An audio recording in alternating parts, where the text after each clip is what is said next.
አርዕስተ ዜና ታላቁን የኢትዮጵያ ህዳሴ ግድብ የሀገሪቱ ቀዳሚ የብሔራዊ ጥቅም አጀንዳ አድርጎ መስራት እንደሚገባ ተገለጸ። በባሌ ሮቤ ከተማ ከቀረቡ ከ50 በላይ የኢንቨስትመንት ፕሮጀክቶች ጥያቄዎች መካከል አብዛኞቹ ወደ ትግበራ መሻገር አለመቻላቸውን የከተማዋ ነዋሪዎችና ባለሀብቶች ለኢቲቪ ቅሬታቸውን አስታወቁ። ከውጭ በአሜሪካ ካሊፎርኒያ ግዛት በተፈጠረው ከባድ አውሎ ንፋስ ምክንያት በሰውና በንብረት ላይ ከፍተኛ ጉዳት ደረሰ።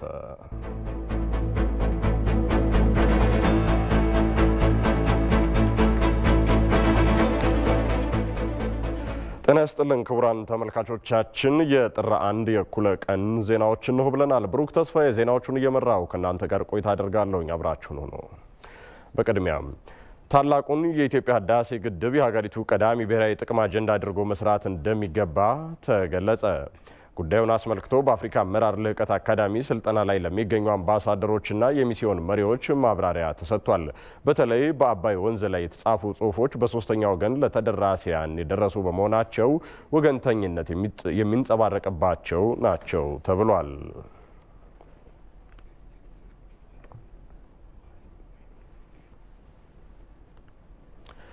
በባሌ ሮቤ ከተማ ከቀረቡ ከ50 በላይ የኢንቨስትመንት ፕሮጀክቶች ጥያቄዎች መካከል አብዛኞቹ ወደ ትግበራ መሻገር አለመቻላቸው ተገለጸ።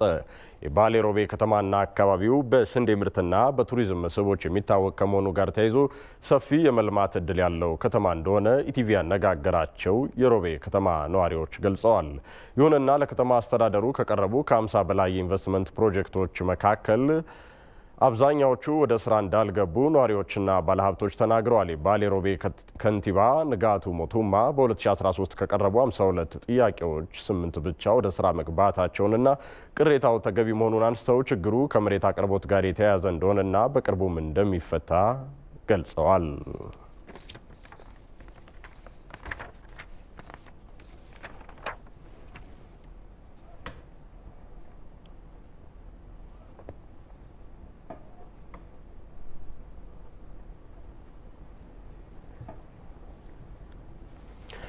የኢትዮጵያ ስፔስ ሳይንስና ጂኦስፓሻል ኢንስቲትዩት የተቀናጀ ጂኦስፓሻል መረጃ የአሰራር ማዕቀፍ ይፋ ማድረጉን አስታወቀ።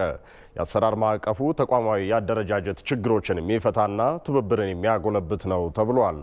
ፍሬህይወት ረታ እንደሚከተለው አሰናድተዋለች። የተቀናጀ የጂኦስፓሻል መረጃ የአሰራር ማዕቀፍ እንደ አውሮፓውያኑ ዘመን አቆጣጠር በ2019 በተባበሩት መንግስታት ድርጅት ይፋ የተደረገ የአሰራር ማዕቀፍ ነው። ዓላማውም የዓለም ሀገራት የጂኦስፓሻል አስተዳደር ስርዓትን እንዲያደራጁና እንዲያጠናክሩ የሚያደርግ መሆኑ ይገለጻል።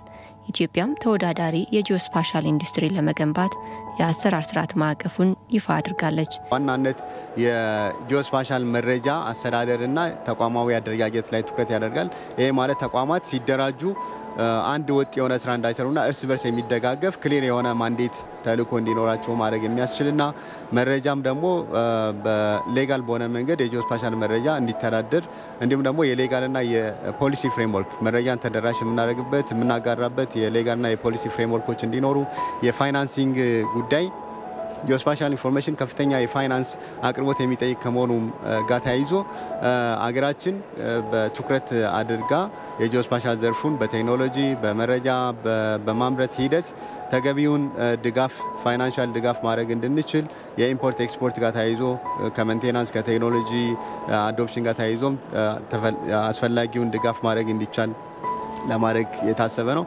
በሌላ በኩል ኢንስቲትዩቱ ሁለተኛውን ሳተላይት ለማስወንጨፍ በዝግጅት ምዕራፍ ላይ እንደሚገኝ ተገልጿል።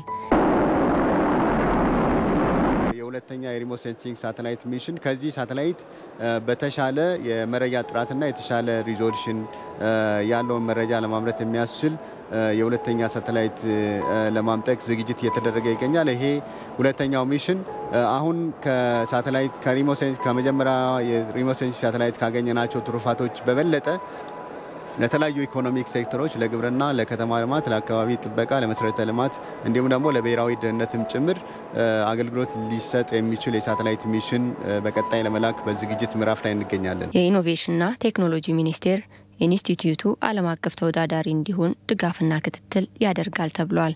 እንደ ሚኒስትር መስሪያ ቤት ስፔስ ሳይንስን እንዲሁም ጂኦስፓሻል እንደ ዓለም ተወዳዳሪ ለማድረግ ምን ፖሊሲዎችን ያስፈልጉናል የትኞቹ ፖሊሲዎች አሉን እንደ ሀገር የትኞቹ ደግሞ ያላሟላናቸው አሉ ሚሉትን ፈትሾ የአስፈላጊ የሚባሉትን በፖሊሲ መመለስ ያለባቸው በፖሊሲ እንዲመለሱ በስትራቴጂ መመለስ ያላቸው በስትራቴጂ እንዲመለሱ ማድረግ ላይ ይሰራል ማለት ነው ስፔስ ሳይንሱና እንዲሁም የጂኦስፓሻሉ ሁለቱም በመቀናጀት የሚያተኩሯቸው ኤሪያዎች ወይ ደግሞ ክፍሎች ለይተው ያቋቸዋል እዛ ላይ አትኩረው እንዲሰሩና እንደ ሀገር መልስ እንዲሰጡ ያደርጋል ማለት ነው ስለዚህ ሚኒስትር መስሪያ ቤታችን በእነዚህ ነው እየተሰራ ያለው የሚለው ክትትል ያደርጋል ድጋፍም በሚያስፈልግበት ሰዓት ድጋፍ ያደርጋል 2 ዓመት ከ6 ወራትን በህዋ ላይ ያስቆጠረችው አይቲአርኤስ አንድ አማካኝነት የተገኙ መረጃዎች ለሴክተር መስሪያ ቤቶች ተደራሽ የሆነ መሆኑም ተነግሯል የተከበራችሁ ተመልካቾቻችን ከታላቁ ህዳሴ ግድብ ጋር ተያይዞ ቀደም ሲል ያሰማናችሁን ዜና እናንሳና በዚያው ጉዳይ ላይ ደግሞ ተጨማሪ ማብራሪያዎችን ወደናንተ የምናደርስ ይሆናል ታላቁን የኢትዮጵያ ህዳሴ ግድብ የሀገሪቱ ቀዳሚ ብሔራዊ ጥቅም አጀንዳ አድርጎ መስራት እንደሚገባ ተገለጸ ጉዳዩን አስመልክቶ በአፍሪካ አመራር ለህቀት አካዳሚ ስልጠና ላይ ለሚገኙ አምባሳደሮችና የሚስዮን መሪዎች ማብራሪያ ተሰጥቷል ይህን ጉዳይ እየተከታተለ የሚገኘው ሪፖርተራችን ተስፋዬ ጫኔ በቀጥታ መስመራችን ላይ ነው የሚገኘው እሱ ሰፋ ያለ ማብራሪያዎችን የሚሰጥ ይሆናል ተስፋዬ እንዴት ውለሃል እስኪ አጠቃላይ በመፍትሄነት ከዚህ ከታላቁ ህዳሴ ግድብ ጋር ተያይዞ ብሔራዊ ጥቅም አጀንዳ አድርጎ መስራት ይገባል ሲባል በመፍትሄነት የተቀመጡ ምን ጉዳዮች አሉ መልካም አመሰግናለሁ ብሩክ ቀደም ሲል ለማንሳት እንደሞከርከው እንግዲህ ታላቁ የኢትዮጵያ ህዳሴ ግድብ በተለይ ደግሞ በሀገሪቱ ካሉ ትልቅ አጀንዳዎች ወይም ትልቅ ጉዳዮች መካከል አንዱና ቀዳሚው ነው ማለት ይቻላል ባለፉት አመታትም በርካታ በውጥረት ውስጥ የነበረ ሱም በውጥረት መካከል ሆኖ ደግሞ በሀገር ልጆች ብቃት እየተገነባ ያለና አሁንም ወደ ፍጻሜው እየተቀረበ ያለ ትልቅ የሀገር ሀብት ነው ማለት ይቻላል እንግዲህ በርካታ ኢትዮጵያውያን እየተሳተፉበት ነው የሚገኘውና ይሄ እንግዲህ ቀዳሚ ለማንሳት እንደሞከርከው ቀዳሚ ብሔራዊ ጥቅማችንና ብሔራዊ አጀንዳ ልናደርገው ይገባል የሚል ነገር ነው እዚህ በአፍሪካ አመራር ለህቀት አካዳሚ አምባሳደሮች እንደሚታወቀው ስልጠና እየወሰዱ ነው የሚገኘውና በዚህ ስልጠና ላይ የተገኙት በተለይ ደግሞ አሜሪካን ሀገር መቀመጫውን ያደረገ የቲንክ ታንክ ወይ ደግሞ የምሁራን ስብስብ ፓወር ሃውስ የሚባል ናይል ሃውስ የሚባል ስብስብ እሱም በሚመለከት ከነሱ አንዱ የሆኑት ዶክተር ደረጀ ፍቃዱ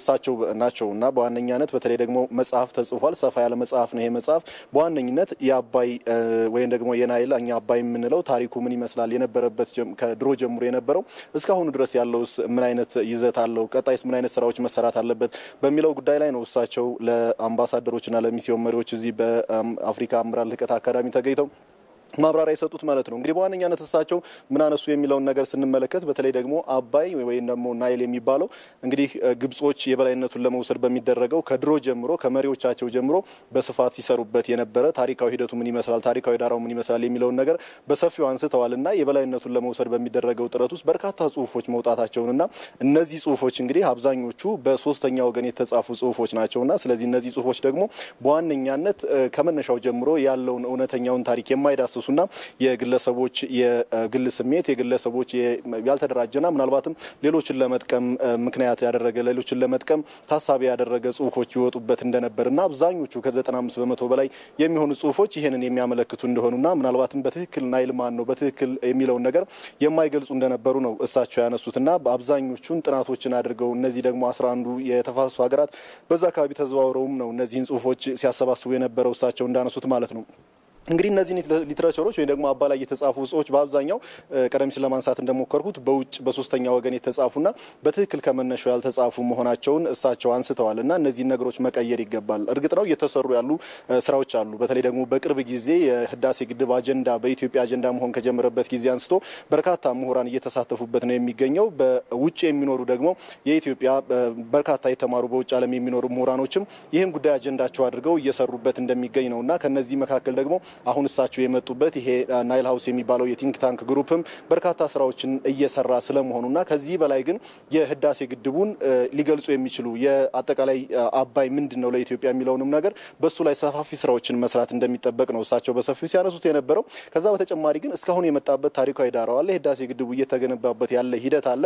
እሱን ታሪኩን ከማስቀመጥና አጠቃላይ ሂደቱን ከማስቀመጥ ባለፈ ግን በቀጣይ ምን አይነት ስራዎች መሰራት አለባቸው? አሁን ህዳሴ ግድቡ ወደ መጠናቀቅ ነው እየተቃረበ ያለውና በቀጣይስ ምን አይነት ከኃይል ስርጭቱ ከአጠቃላይና ለቀጣዩ ትውልድ ደግሞ በምን መልኩ ዶክመንት አድርጎ የአጠቃላይ የሀገሪቱ የብሔራዊ ጥቅምና ብሔራዊ አጀንዳችን አድርጎ መስራት ይገባል የሚለው ላይ ሰፋፊ ስራዎችን መስራት እንደሚጠበቅ ነው እሳቸው ያነሱት። እንግዲህ ለዚህ በርካታ ምሁራንም ስራቸው ሊሰሩ ይገባል፣ የቤት ስራቸው ሊሰሩ ይገባል። ከዛ በተጨማሪ አሁን የተገኙበትና እዚህ አምባሳደሮቹም የራሳቸውን ስራ ሊሰሩ ይገባል። የኢትዮጵያን እውነት የኢትዮጵያን የአባይንና የህዳሴን ግድብ እውነት ለዓለም አቀፉ ማህበረሰብ አሁን በቀሪው ጊዜ ይህን ለማስረዳት በርካታ ስራዎችን ሊሰሩ ይገባል። ከዛ በተጨማሪ እንደሚታወቀው በውጭ ዓለም የሚኖረው አጠቃላይ የዲያስፖራው ማህበረሰብ አባላትም በርካታ ስራዎችን እየሰራ መጥቷል። ከዚህ በኋላም ግን የሚጠበቁ ምሁራንም አጠቃላይ የዲያስፖራ ማህበረሰብ አባላትም በርካታ ስራዎችን ሊሰሩ ይገባል የሚል ነገር እሳቸው አንስተዋል። አመሰግናለሁ ብሩክ።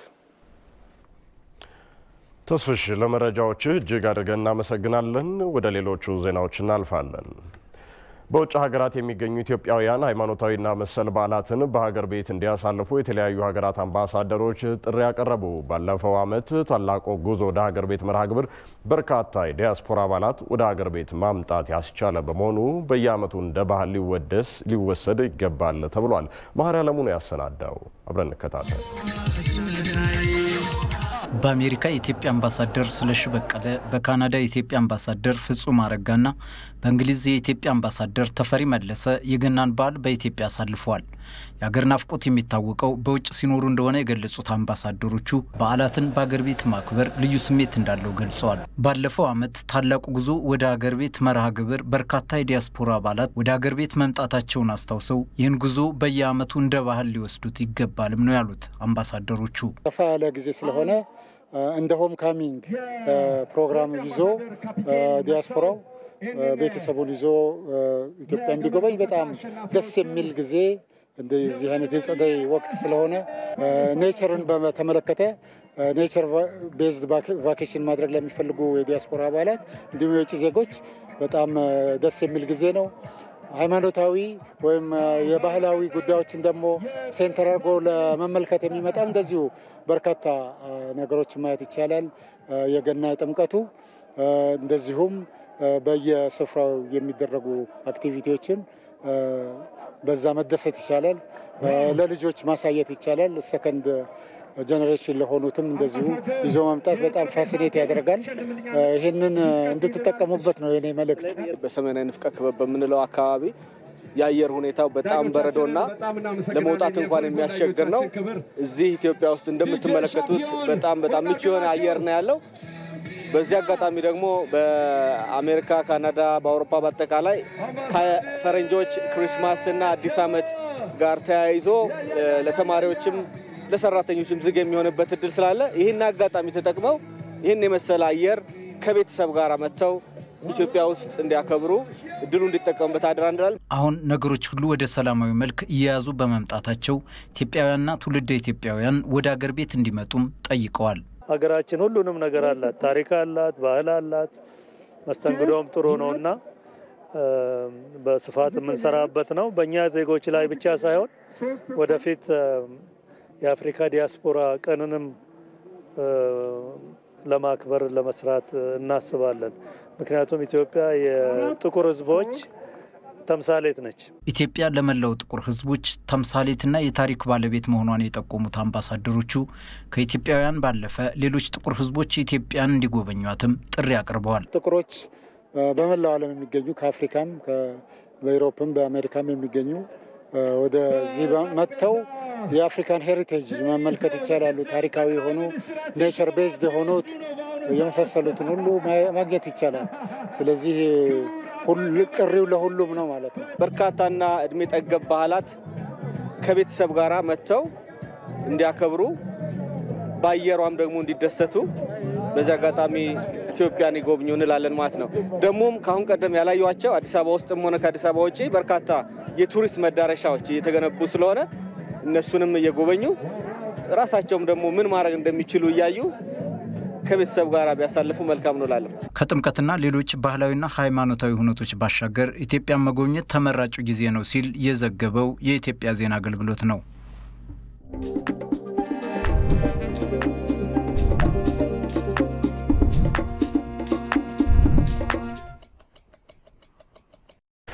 ሳምንቱን ወደ ኋላ መለስ ብለን ወደምንቃኝበት የሳምንቱን በታሪክ ጉዳያችን እናልፋለን። የመጀመሪያው የተባበሩት መንግስታት ድርጅት ጠቅላላ ጉባኤ የተደረገው እንደ አውሮፓውያኑ የዘመን ቀመር በ1946 ልክ በዚህ ሳምንት ነበር። 51 ሀገራትን ያካተተው ይህ ጉባኤ በለንደን የተካሄደ ሲሆን በተለይ የድርጅቱን ቀጣይ አቅጣጫዎች ለአንድ ወር በሚጠጋ ጊዜ መክሮ ያስቀመጠበት ነበር። ሩት ወርቆ No less courageous in approaching our great task. No less patient, no less self-sacrifice. Ladies and gentlemen, the result of the ballot is as follows. Number of votes cast, 51.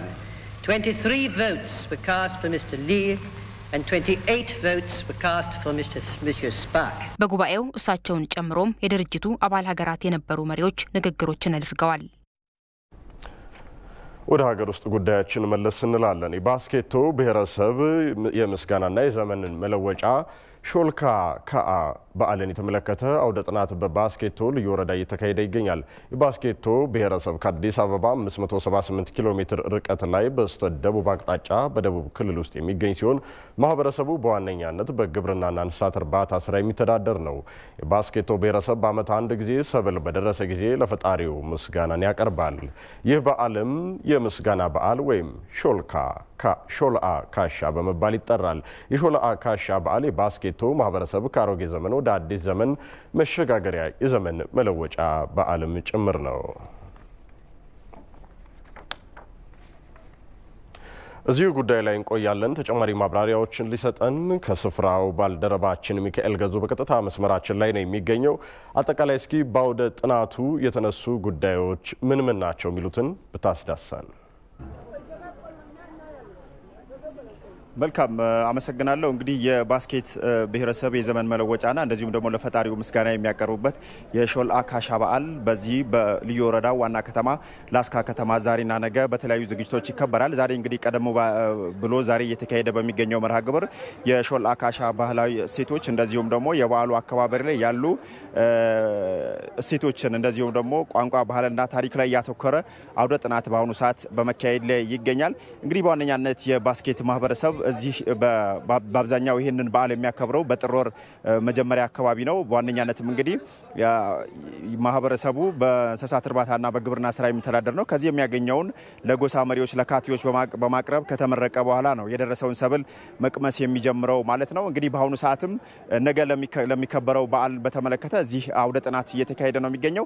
በዚህ ጉዳይ ላይ ተጨማሪ ሀሳብ እንዲሰጡን የባስኬቶ ልዩ ወረዳ ዋና አስተዳዳሪ አቶ ታመነ ታምሪሶን እዚህ ጋብዘናቸዋል። የተወሰኑ ሀሳቦች ይሰጡናል። አቶ ታመነ በጣም አመሰግናለሁ። እንኳን አደረሰዎት። እንግዲህ ይህ በዓል በተለያዩ ባህላዊ ስርዓቶች ይካሄዳልና የበዓሉ እሴቶች ምንድናቸው? ማህበራዊ ፋይዳውስ ምንድነው? ከዚህ እንጀምር። በጣም አመሰግናለሁ። የበዓሉ ማህበራዊ እሴቶች ትልቁና ዋነኛው የመቻቻል ነው። አንዱ የመቻቻል ነው። ሁለተኛው የአንድነት ነው። ሶስተኛው አብሮነት ነው። አራተኛው ፍቅር ነው።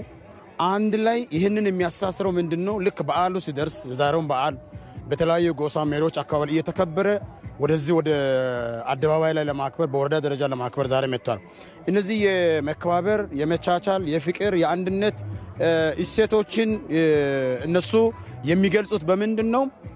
በዓሉ ሲደርስ ጎሳ መሪዎች በሚያዘጋጁት ቦታ አለ። በዛ ቦታ ላይ ተሰብስቦ እህሎቻቸውን ሳይበሉ እህል ከደረሰ በኋላ ተሰብስቦ ይቀመጣሉ። ባህል አባቶች ይባርካሉ። ባህል አባቶች ከባረኩ በኋላ ከቀደሱ በኋላ ስርዓቱን ከፈጸሙ በኋላ ምንድነው ይሄን የሚያደርጉት? ይሄ የተጣላ ሰው ካለ በዚህ መሃል ውስጥ እህል አይቀምስም ማለት ነው፣ አይበሉም ማለት ነው። ስለዚህ ይሄ ምንድነው የሚያደርገው? ይሄ ስርዓት ያስታርቃል ማለት ነው። ከብቶቻቸው እንዲወልዱ እንዲበራከቱ፣ ዝናብ አመት ሙሉ እንዳያጡ፣ አሁን የደረሰው ምርት ሲመገቡ ወይም ሲጠቀሙ በረከት እንዲኖራቸው ዋናው እሴት። ስለዚህ ይሄ ምንድነው? ሌላው ማህበረሰብንም ጭምር የሚያከብሩበት የተጣሉ ካሉ በድንበር ሊሆን ይችላል፣ በተለያዩ ጉዳዮች ሊሆን ይችላል።